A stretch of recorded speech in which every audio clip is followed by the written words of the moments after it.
So, yun mga kamaski, ito yung kabuuan ng Cartagena Port Terminal guys, ship port terminal. So side by side ay cargo, yan. So sa gitna ay cruise ship.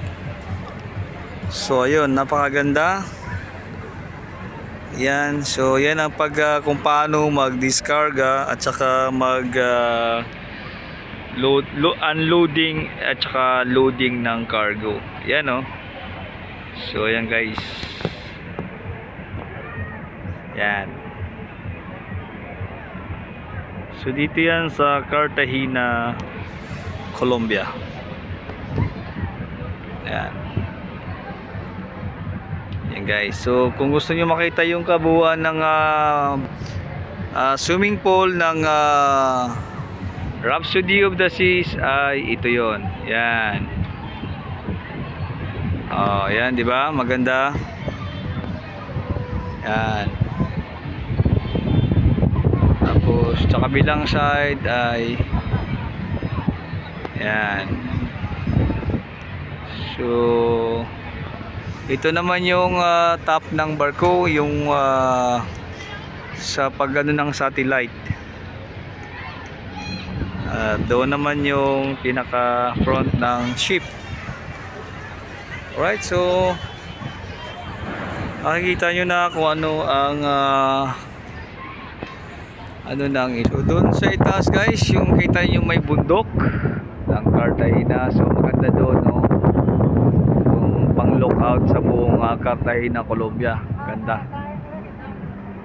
Yan, so maganda ang pwesto ko dito ngayon kasi nasa tuktok ako ng barko. Yan.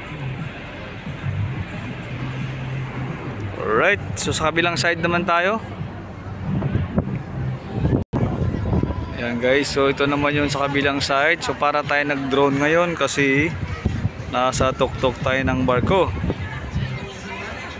Yan, so para tayo nagpapalipad ng drone, di ba?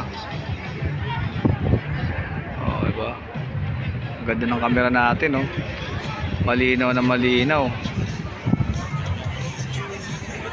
Oh, di ba?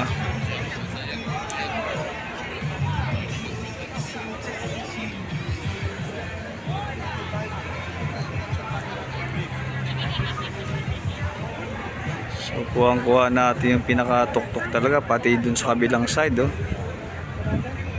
I-zoom natin para mas maganda. Yun, oh. So hindi talaga siya lumalabo. Napakaganda ng ating cellphone ngayon.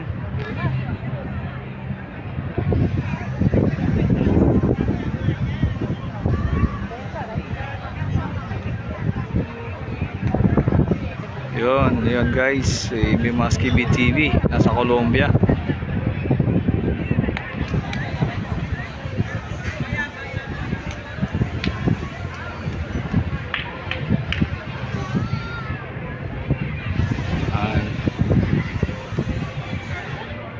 Shoutout pala dyan sa mga tirador ng Colombiana, sa mga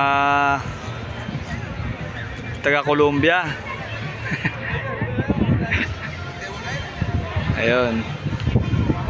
Sobrang bilis nito, grabe, oh. Yung ating speedboat, oh. Sobrang bilis, oh. Look at that. Woo. Grabe, oh. Ang bilis naman, oh. Halos lumilipad na. Grabe. Halos lumilipad na yung speedboat na yun, ah. Bilis, oh. Saglit lang, oh.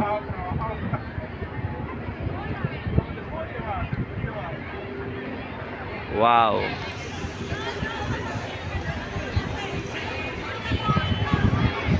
Malinaw pa rin kahit nasa malayo, no?